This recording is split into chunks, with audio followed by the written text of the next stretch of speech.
Hey guys, it's Mountain Walk, and today we're going to be talking a little bit about another pre-modern tournament. Yep, one of those big pre-modern online tournament things. Bunch of people, all that good stuff, 16 different decks. Well, I don't think they're all different, but 16 decks, and yeah, you know the drill. You've seen this before. So this one's from July. Don't have the one for August yet. But that's okay. It'll come out fairly shortly. It's always hard to get all the people, all the logistical stuff, right? Get everyone on at the same time and playing and all that stuff. So, anyways, without further ado, let's start at the beginning. All right, and at 16 we have Pit Rack, and this is a fairly typical Pit Rack list. I just want to point out Frex Indicator is sweet, typically played in the sideboard of these decks, and very strong against the creature less or creature light decks. Typically pretty easy switch out for the 4 Negator for the 2 Innocent Blood, 2 Edict. Infest is a little more unusual.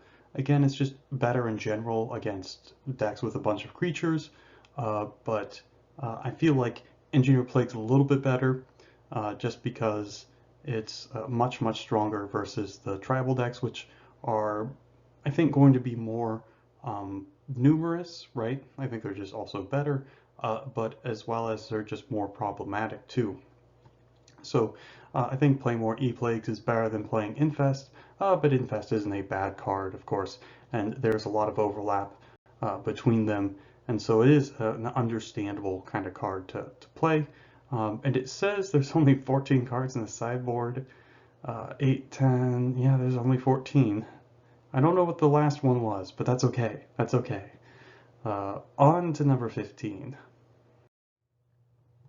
Okay, and again, it's more or less the same thing. Pit Rack, slightly less creatures though. Typically they'll play 4 of Spitter and Scourge, but we only have 3 of each.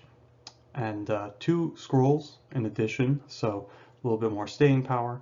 4 Scrolls is a little unusual, a little less played, but it's certainly a certainly a pretty good card in this archetype, right? These sort of resource denial attrition archetypes. Snuff Out is not particularly always seen, but it is again a powerful card, just being able to play multiple spells in a turn. Yeah, I mean it's Snuff Out's good. Free spells are good. I know this is quite the shock to you guys, but yeah, not paying mana for your spells, quite good. And this version also plays Cabal Therapy as an additional discard, which is pretty sweet. And then of course there's a little bit of synergy with Skittering Scourge. Like if you draw another creature, like another Skittering Scourge with a Skittering Scourge in play, you can, sack the Scourge to therapy and stuff, and then play the new one. So that's kind of neat. But therapy's pretty okay here. And then the rest is pretty typical, pretty typical. All right, and now we have blue, white, green control. And this is basically just blue-white control. So think like land still, but minus the standstill part. But with main deck Exalted Angel and then some green cards in the main deck, like Nostalgic Dreams, Guy's Blessing. Blessing, of course, is a pretty okay control card, but also very good and more or less required, more or less, with the Oath of Druids in the sideboard. Also for green cards, we have Nantuko Monastery. That's quite a strong, powerful card. Definitely manland to, I mean, Nantuko Monastery, when it gets going, this thing really gets going. Like 4/4 first strike, that's pretty nuts. Um, Anyways, Ray of Revelation 2 is a good card. You can intuition for it, and just drawing it naturally, being able to take out 2 enchantments is quite good. So that's sweet. Also in the sideboard, we have Compost. Again, another one of those hoses that's just like, yep, this is a card. This is a card they printed. So this is a neat sort of take on like blue-white control or multicolor control decks. Um, Certainly Nostalgic Dreams is a pretty sweet, pretty powerful card. Again, just think of, discarding lands and recurring like, you know, your third AK and a counterspell and a mana leak or something, or an exalted angel or a wrath or all sorts of different things. So pretty cool there, pretty cool. So definitely a pretty interesting deck all around. All right, and now of course we have basically kind of like this sort of madness threshold, mostly threshold sort of version of uh, Zoo, Zoo, excuse me, of it says Blue Green Zoo, but it's, I mean, it's not really Zoo. It's playing like 17 creatures, and yeah, it's it's a strange Blue Green Zoo. All right. Anyways, we got Werebear, Basking Root Walla, Wild Mongrel. In addition to the Dreadnought combo, we only have the one Dreadnought. But if it dies or whatnot, you can always regrowth it back with Genesis and try again. Of course, we have the 4 Stifle and 1 Vision Charm to help enable that. Um, yeah, the mana base I'm not a big fan of. Like just playing 6 like islands for days, and then days is like not really great with like survival. Um, like I think there's like just the deck is just being pulled in a million different directions, so I'm not a fan of that. But I do like the idea of, like I said, I'm a big fan of the hybrid sort of dreadnought style of decks, like the blue-red Dreadstill list I posted a couple of years ago. That one with, you know, Grim Lavamancers and Cloud Fairies and so on. So you at least you have like a good solid beatdown backup plan. So even if your Dreadnought gets dealt with, you can still do this aggro control thing. So yeah, this is an interesting deck, although ultimately I think it's being pulled in too many different ways, and so I'm not a huge fan of that. I think the deck building is a little suspect, but we do have some pretty cool cards. Again, Interdict. I think this is actually a reserve list card, but I can't remember off the top of my head. Anyways, this is a pretty cool Stifle effect. Um, and this one hits artifacts, creatures, enchantments, or land abilities requiring an activation cost. So this doesn't hit. Wait, counter target. Yeah, this one only hits at ones with activation costs. I think I'd have to again. I probably should have checked the uh, actual Oracle rulings on that card. But this one's interesting because, well, you know, you can counter Pernicious Deed activations, things like that, fetch lands, and it replaces itself, which is pretty sweet. So that's cool. And of course, Portent is pretty good in like decks like these where you just need a card, just dig for like the different kind of cards you need. I mean, obviously, if you have a Dreadnought, you can tutor up a Dreadnought with Survival, and you're going to need to get the Stifle, so Portent helps dig for that, which is pretty cool. Definitely a big fan of that, so that's sweet. So some interesting tech here, you know, Interdict, got some main deck, got some sideboard. Oh, and 3 Spike Feeder, pretty cool too, I kind of like that. But yeah, lots of stuff going on here. So yeah, pretty interesting. Okay, and for interesting, I mean, oh boy, here we go. So this is just Death Ball. The dude named the deck Death Ball, which is pretty sweet. Obviously, these are all Ball Lightning effects, so Ball Lightning itself, Skizix, and um, Blistering Firecat. These are all, of course, creatures come to play, haste, trample, and then die at end of turn. These cards are sweet, obviously, so I can get the the desire to play with them. So that's cool. You got these big hasty boys. Then you got bolts and incinerates, and then some duress and therapy and stuff like that. Obviously, therapy is quite good with these cards for, well, obvious reasons. They're already going to die, so pretty cool, pretty cool. And of course, we got some maybe not interesting stuff in the mana base, although I kind of like the Urborg volcanoes. I definitely don't think I really want to play 4 of them. I mean, because like drawing multiples is just puts you behind too many turns.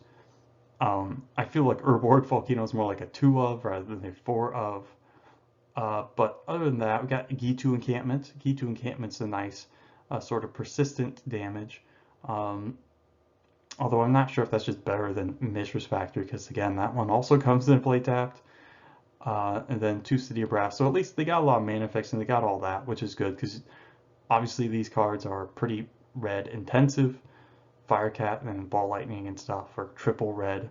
Obviously you can cheat a little bit, like Skizzix only requires 1 or 2 red if you pay the kicker, and Firecat of course can be cast for 3 colors. So there's a lot going on here, which is cool. We got a Burning Wish in here. You can get of course Living Death. Living Death is pretty sweet with all of your guys that die, so that's pretty cool. You can get Hammer Bogarden for Bogarden or Bogarden. Well, anyways, Hammer Bogarden, Hammer Bogarden. You get that as another persistent damage or removal spell, which is sweet. You get Pyroclasm, Pillage, Perish, Meltdown, Reanimate. Also has Reanimate main deck. So there's a lot of really cool stuff going on here. Um, I'm not sure about like Urza's Bauble. I mean, I guess it's just yeah. I'm a little less high on that as other people are. But it's I mean, at least the baseline for the card is it's like it draws a card for free. So it's kind of like a 56 card deck, although especially with most deck being sorcery speed, it's not that great. But anyways, and of course we have Engineer Plague and Tormod's Crypt for obvious matchups, right? And the sideboard. So there's a lot of really cool stuff going on here. A lot of stuff to like. Um, I mean, I feel like it's just a flavor fail not to play all four, like 4 Firecat, 4 Balls, 4 Skizzix, right? Playing only 3 Skizzix, for shame. Absolutely for shame. What are you doing? What are you doing? Um, oh my gosh. It's too early in the morning to see this kind of hate against me. I love Skizik. It's a great card. Play 4 of them. If you're gonna go balls to the wall, you have to play 4 Skizik. I don't know. Anyways, I'm just a big fan of this deck. This is very cool. I think you've got too many tap lands, but there's some pretty neat stuff going on here. Yeah. So, anyways, let's go ahead and move on to the next deck. Oh, it's Survival Elves. It's Elves with Survival of the Fittest. Yep, pretty much same old stuff as per usual, except this one has a Thran Foundry. Not sure why. I mean, I guess like you can reshuffle in like your Anger and like Genesis and stuff like that, and all your one-ofs if people try and crypt you. Um, I'm not really sure that's like that good. I think I'd just rather be like, okay, people are going to bring in Graveyard Hate against me, and it's not really going to do anything, because that's not really the axis you're fighting on. Because obviously your deck functions perfectly well if you don't have Graveyard Hate outside of like um, particular like attrition-based scenarios. So in general, yeah, I don't think this is. I think I'd just rather play a Tormod's Crypt if you're going to play Graveyard Hate. Um, yeah, this is just too slow, I think. And like I said, saving your own stuff is just meh. Anyways, but other than that, again, pretty typical survival elves list. Okay, now we have basically the mono green Ponza or Legion Land Loss or whatever the heck you want to call it. This deck is great because A, it's playing 2 Sylvan Library. It's definitely one of the more underplayed cards in the format. This card's very, very good. Big fan of Sylvan Library. Very sweet here. Um, yeah, so Sylvan Library, great. Gotta love it. We have Wild Growth, Llanowar Elves, Werebear 2, I guess, Wall of Roots for ramp. We got Wasteland Import for mana denial, along with Winter's Grasp, Thermal Karst, Creepy Mold, although Creepy Mold of course can hit artifacts and enchantments too, which is quite good. Naturalize. In addition to Creepy Mold, again to round out your ability to deal with nasty artifacts and enchantments. Tangle Wire, again, more LD. And then some big beady boys, Blastoderm, Ravenous Baloth, and Terravore. The deck has only one Windswept Teeth. I mean, obviously that doesn't make a ton of sense. Like, you have Werebear and Terravore. I think this might have been just like a budget choice. Like, I think you'd probably just want to play at least like 4 or 8 even green fetches, and so it would be like uh, 6 4s, eight green fetches or whatever. Um, but anyways, other than that minor note, again, what you would expect from a mono green land destruction deck. Pretty sweet, pretty sweet. And of course, in the sideboard, we got cool stuff like Wing Snare, which you probably didn't even know what it does. Story target creature with flying, that's pretty cool.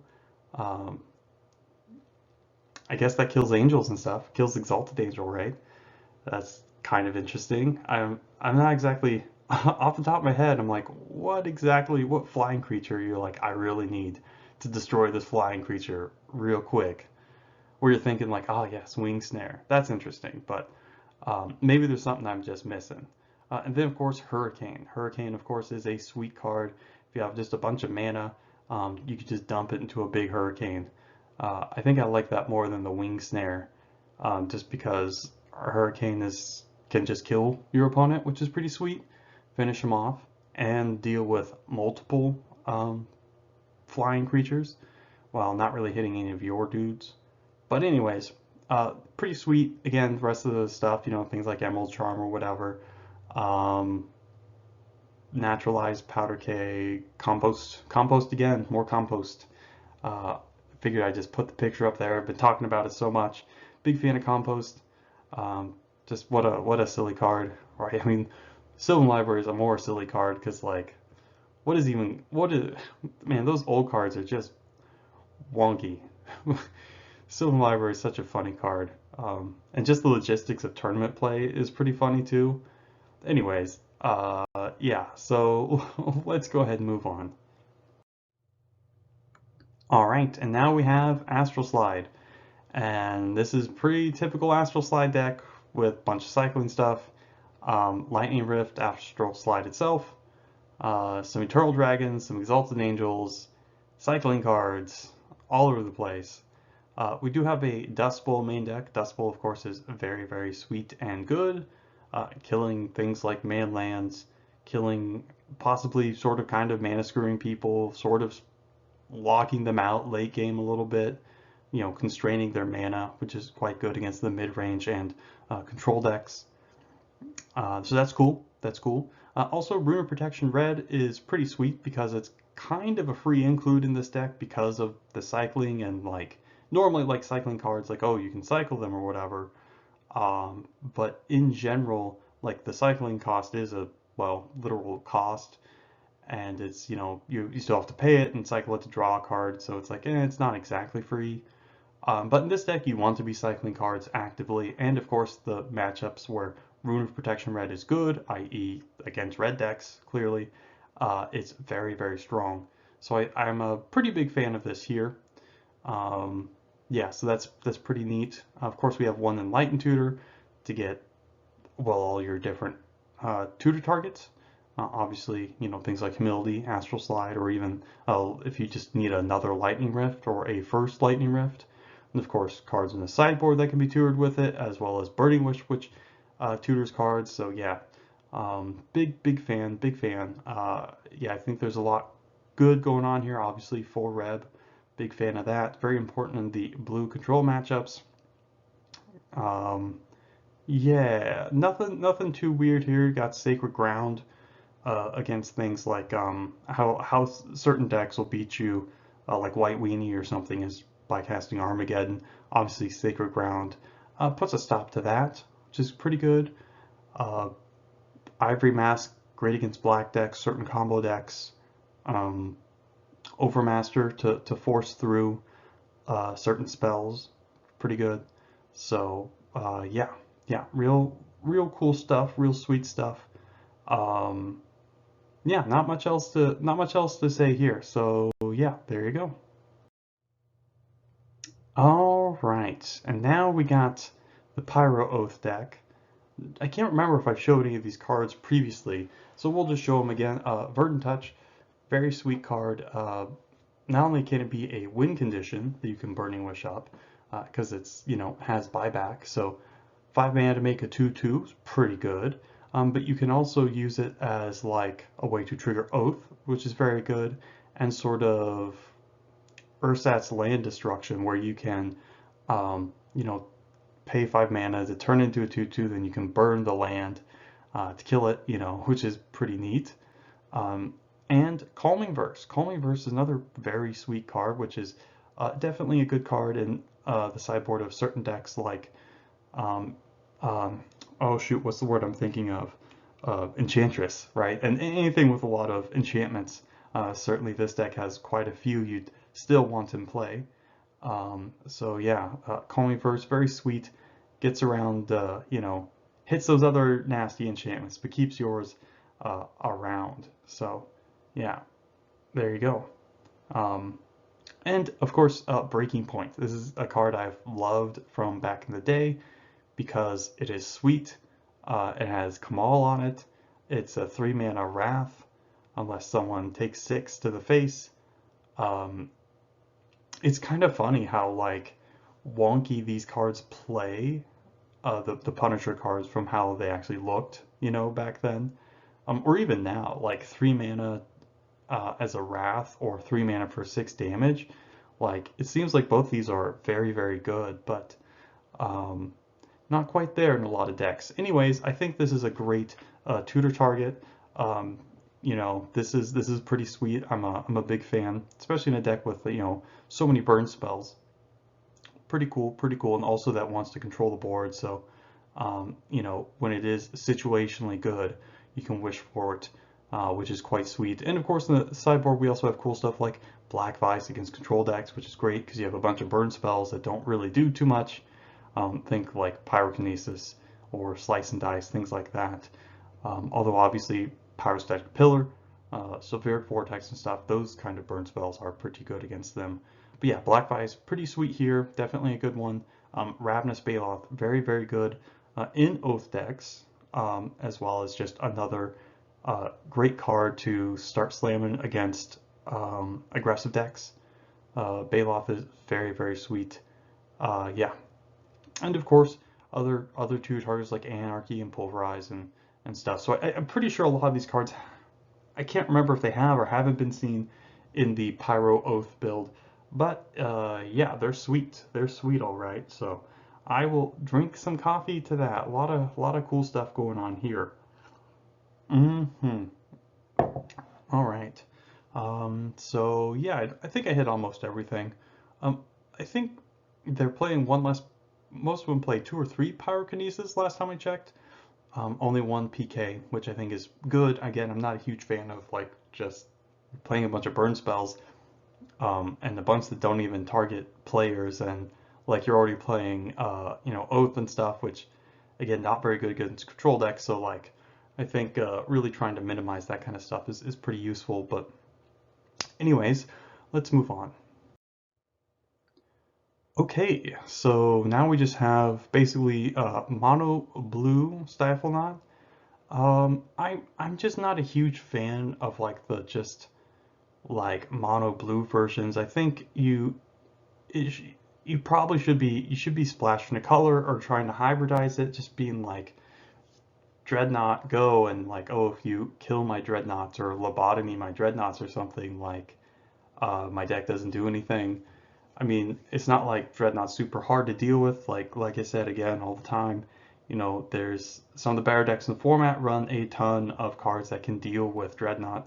Random decks will play. I mean, even White Winnies like, Whipcorder and Seal of Cleansing and Swords to Plowshares. I mean, there's just too many cards that like deal with it. Like you need either to go like super turbo with like Limdal's Vault and Lotus Petal and stuff, and try and go really fast and more disruption, like with Duress, like in the blue-black versions or the blue-white versions with Meddling Mage, or like go a more aggro control sort of approach where you have, more of the elements of fish, I should say, like the fish decks from Vintage back in the early 2000s.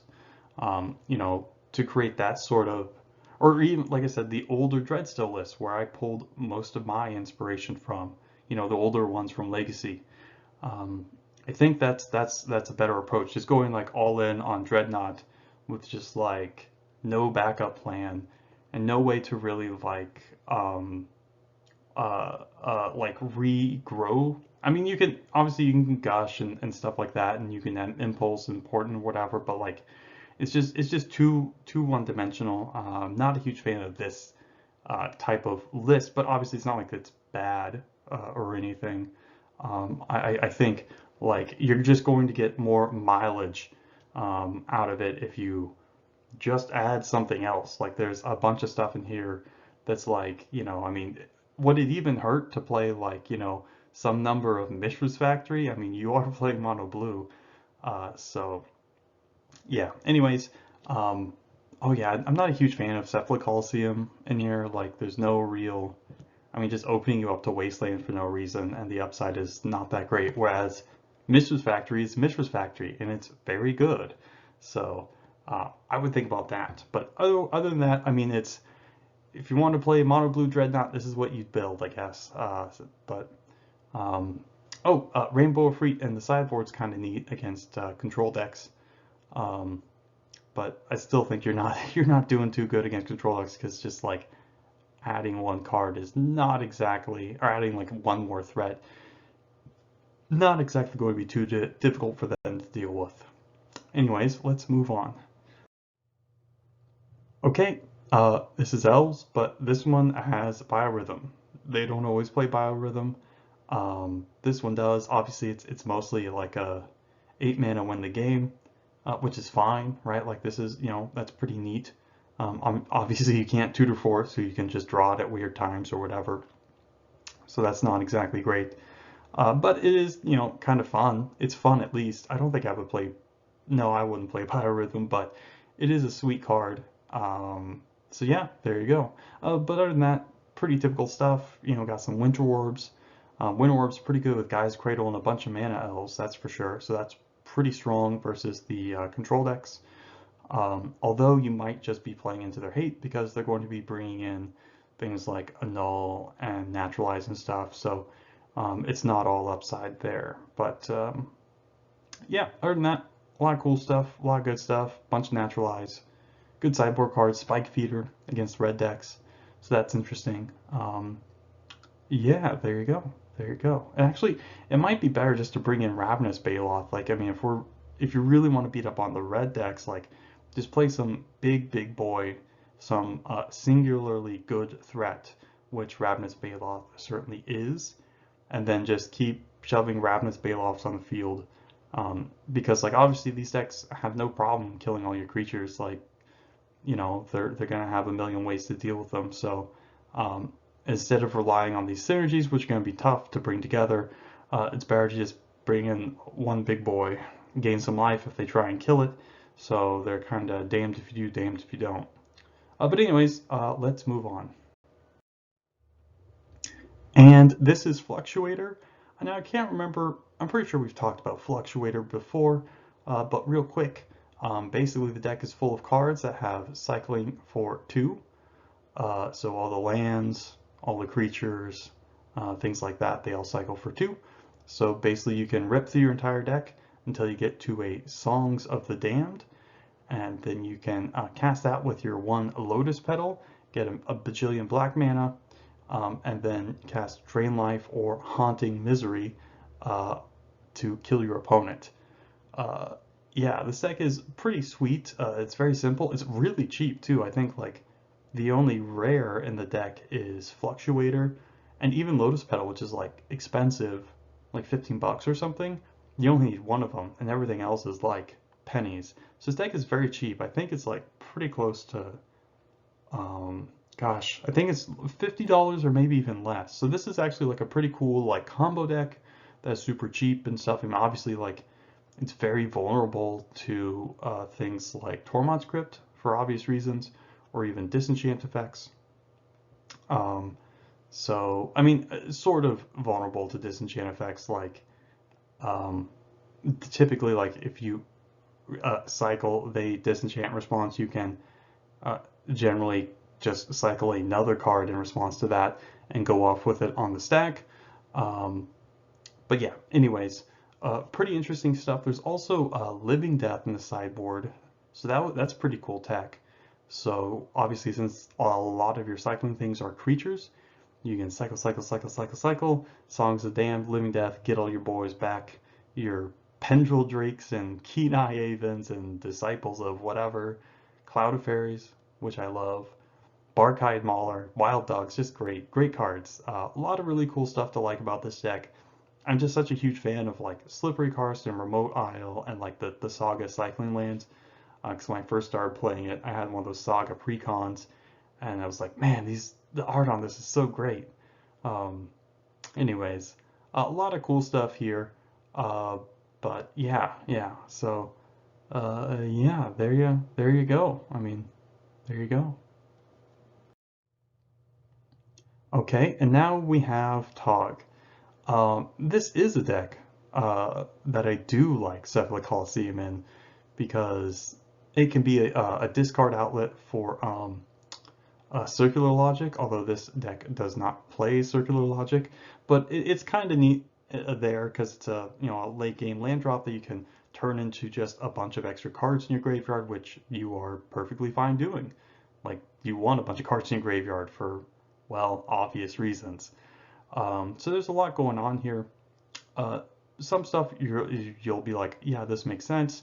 Jurassic Counterspell, AK, um, Manly Gush, etc., etc., etc. Although no intuition, which is a little strange. I mean, intuition for AK is good, and like even like just intuition for three of a, four of, or three of, or whatever, is still very good too because it's a tutor for those type of cards, as well as again, can you believe it? Putting more cards in your graveyard is very good in this deck. Um, Things like Upheaval, again, a lot of this stuff pretty normal. But it has the Chain of Vapor, Parallax Tide, so it has the Tide combo, um, which is like interesting. Uh, I'm not sure if I'm a huge fan of it. Like you can already just Upheaval, so I'm not sure if dedicating like more slots to this combo is like that good. I mean, it's obviously much faster, right? Whereas Upheaval requires a lot more setup.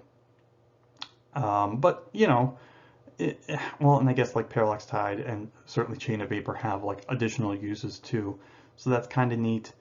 Um, and the deck also plays 4 Engineer Plague main deck. I mean, uh, that's intense. That's like you really wanna beat those tribal decks. Which I mean, if you expect a bunch of tribal decks, you're like, yeah, Engineer Plague isn't like the worst. I mean, you can like game one, you can name whatever card or creature type your opponent has in play, even if they aren't a tribal deck. So it's like not horrendous, although that's certainly not ideal.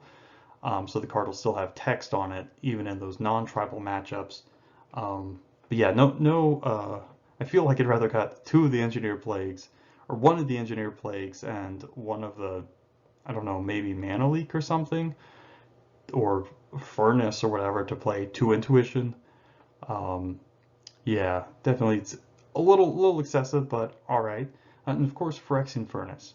And then Furnace is okay, like in these kind of decks, because they're more attrition based and they just really want to run you out of cards forever and ever. So like this kind of thing is fine. Um, like I said, I generally prefer Tormod's Crypt, but I think in like decks that are very heavily attrition based, where like they just won't ever be able to, you know, win very quickly. You have a ton of disruption and you can pick their graveyard clean and just get to the point where like you're exiling every card they put into their graveyard every turn. I think Furnace is very good in those respects, but in like aggressive decks, things like, well, any aggressive deck or deck that wants to tap out a lot, Crypt is just going to be way better because it's going to fix those like super fast combo matchups or whatnot that need fixing. Anyways, so we have Gaia's Blessing, I guess, is in the sideboard as a way to uh, beat up like the mono blue storm decks. Um, yeah, because this obviously have a blessing in your deck more or less hard counters what they're trying to do.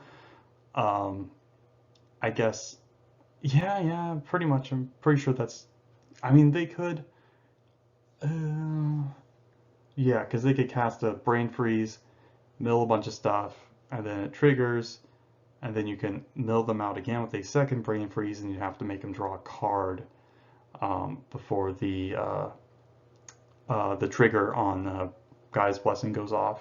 So it's not impossible to beat, but it certainly makes it much more difficult. And of course, we have other cool stuff in the sideboard. Black Vice. Black Vice is really, really strong in the control mirror or any just other slow, dirtily deck. Um, because they'll have a bunch of cards in hand. You don't have to play cards. You can just play land, go, or whatever, counter whatever problematic cards, and yeah, go from there. So that's pretty interesting. Sideboard tech against control decks. Haunting Echoes, of course, like I said, definitely one of my favorite cards in black mid-range or control decks as like a mirror breaker, especially in a deck like Tog, which just wants to just run you out of cards and draw more cards than you and kill and make you discard everything that you have, making Echoes particularly effective. Bed, Keg, things like that, blah, blah, blah. No, yeah, 6 blasts is like kind of a lot. I feel like you would get, maybe running 2 chill in addition to the blasts, because Hydro Blast is always good, but blast in addition to chills, even better. Um, so yeah, I think that's probably the best way to go for that, but anyways, lots of cool stuff. Second upheaval on the board, all sorts of interesting things going on here. Um, and apparently he was playing with awful land art, so I don't know exactly what that's all about, but no worries.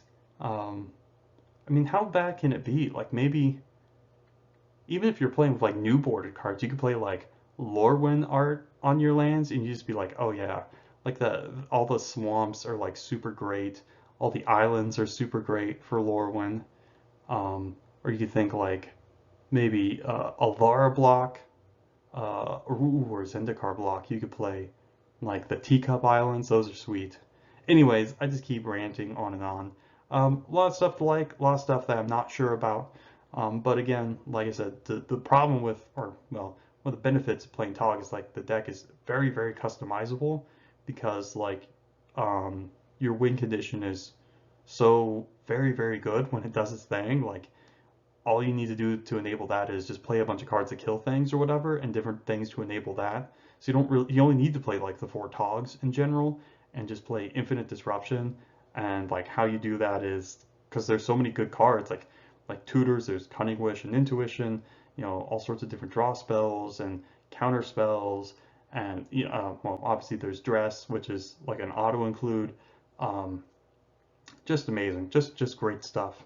For example, this deck only plays like 5 non-basics that are vulnerable to Back to Basics. So Back to Basics is another card that's very, very strong. I love Back to Basics. Oh boy, I love that card. So that again lets you attack on a different axis. Think about Back to Basics against something like um, Landstill, right? That's a mirror breaker. Or things like Gainsay. Gainsay is very, very good in the sideboard. Whew, I don't know. Anyways, like I said, this is one of my ongoing projects of trying to figure out, like, find a good Tog list. There's a lot of good Tog lists out there. Anyways, let's keep going. All right. Good coffee. Good coffee. A little cold now. A little cold. This has went on a lot longer than I thought it was. Let's keep talking. But yeah, this is, oh, wow. Weird plant in a cuboctahedron? Cuboctahedron? I don't know what that is. I'm guessing it's not one of the platonic solids, I can tell you that. I don't know. Anyways, weird name aside, this is the rock, and yeah, this is pretty stock. 24 lands, 2 nightmare, 4 deeds, some duress, some therapy, 1 intent, split a naturalized vendetta, wall of roots, wall of blossoms, Baloth, blastoderm, elder, monger, plague spitter, derage hermit. Pretty typical stuff. And of course, we've got a bunch of good stuff in the sideboard. Null Rod, Duress, Spitter, blah, blah, blah. The whole 9 yards, same old stuff. Yep, good stuff here. Although, like I said, I typically prefer things like um, a Dust Bowl and a Volrath Stronghold instead of the two factories. Because, well, Dust Bowl is sweet in this deck, and Stronghold is also just a great, another additional recursion engine. So, yeah, there you go. Okay, and now we have blue-red Knot build. This is one that I'm much more fond of. Um, this one isn't going very turbo. It only has the one Lotus Petal, but you have Fire Ice and Bolt and two Barbarian Ring and three Grim Lavamancer to finish someone off, even if you only get one hit, or very slowly kill them from 20. But obviously those can control the board too before you get your Dreadnought down, which is pretty nice. Um, and yeah, nothing too weird other than that, or I should say the Barbarian Ring's a little unusual, and the one Lotus Petal is like, interesting. So do you want to go? You only want to go turbo kind of sometimes. Uh, all right. We got two Fling in here as well. That's pretty sweet. Lets you um, deal 12 pretty much as long as you resolve a Dreadnought, or if they like counter your Stifle or something, you can still fling it at them, which is kind of nice. Uh, Basically, in the sideboard, same kind of guys, usual suspects. Hydroblast, Pyroblast, Pyroplasm, all this good stuff, Boomerang, yada yada yada.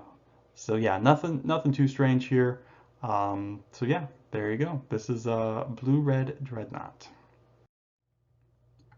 And of course, in first place, we have Goblins. And of course, this is a fairly typical Black-Red Goblins list. We got 24 lands and some tutor targets and four of all the good cards. Fanatic, War Chief, Ringleader, Pile Driver, Matron, Lackey. And yeah, that's pretty sweet. Um, I'm a much bigger fan of multiple prospectors, so I like two prospector. Tinkerer, I'm like pretty meh on. It's certainly not bad, but I think it's more metagame dependent. Like I said, I'm a much bigger fan of Sparksmith. Sparksmith, very sweet. Sharpshooter, Goblin King, all that good stuff. And of course, in the we have some of the flex slots. We have two terminate. Terminate being just kills things, no muss, no fuss. Don't need a board to build up to sharpshooter it down or gem palm it or whatever. You can just 2 mana kill it. Obviously, this probably came quite in handy against the Dreadnought deck he faced. So yeah, that would make sense. The mana base, I'm not a huge fan of two Shadow Blood Ridge. Like, I mean, even one is fine, but like it's a little wonky. Like, especially like if um, trying to go turn one therapy or duress or something like that uh, is certainly more difficult, right? Or even turn one like lackey. So because like if you have like you draw a stronghold and a shadow blood ridge or whatever, like stronghold only produces colorless, so there you can get wonky draws where it's like not super great. I don't think it's horrible, but I do think there's edge cases where it's like whatever, I'll just play the city brass. But yeah, shadow blood ridge is fine. I would probably just not play two of them.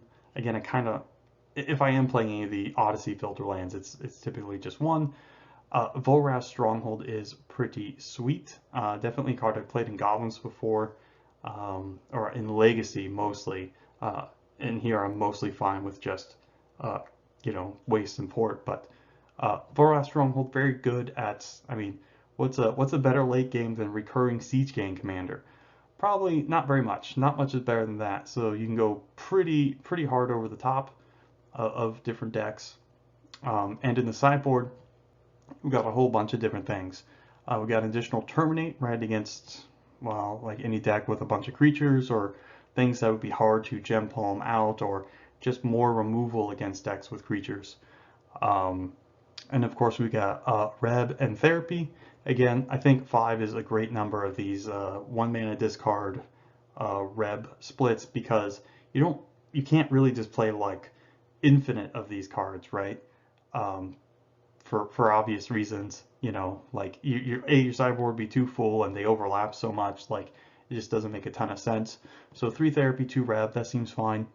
Um, 1 pyrokinesis, 1 living death. Again, living death, very, very powerful, definitely a wrath against creature decks. Pyrokinesis, obviously very, very good against creature decks, although slightly less needed because of the main deck terminates. But yeah, so that's pretty sweet. 2 crypts, yeah, that makes sense. One price of progress against super duper mega land, non-basic land dependent decks. I guess that's interesting. 2 Drownloo's Crusade, again, is a way to beat up on Engineer Plague and just a proactive play against the Plague decks, which I like more than something like Naturalize and the Green Splash, because if they don't draw the Plague, Naturalize, of course, probably does nothing. Anarchy, again, pretty sweet against white decks. So a lot of really great stuff in the sideboard. Definitely pretty sweet. Again, solid mana base. We got 24 lands. Got all the right goblins. Pretty sweet. Terminate, pretty sweet too. Again, I've played that in the past before, when I was pretty desperate. So, but yeah, this is, if you want to kill stuff, Terminate kills the heck out of it. So a lot of good stuff here. Not super surprising. He won because, well, the deck is just very good. It's a very good deck. It's a very good deck, very strong. A lot of good tools. Seems like, he metagamed correctly, right? Terminate's pretty good against Bloodfire Colossus and all sorts of other big fatties and things like that. So, um, yeah, pretty cool stuff here. Pretty cool stuff here. So that's it, guys. I hope you enjoyed that. Oh my gosh, this went on for probably too long. Too many different decks, too much cool stuff. So yeah, thanks for stopping by and have a great day.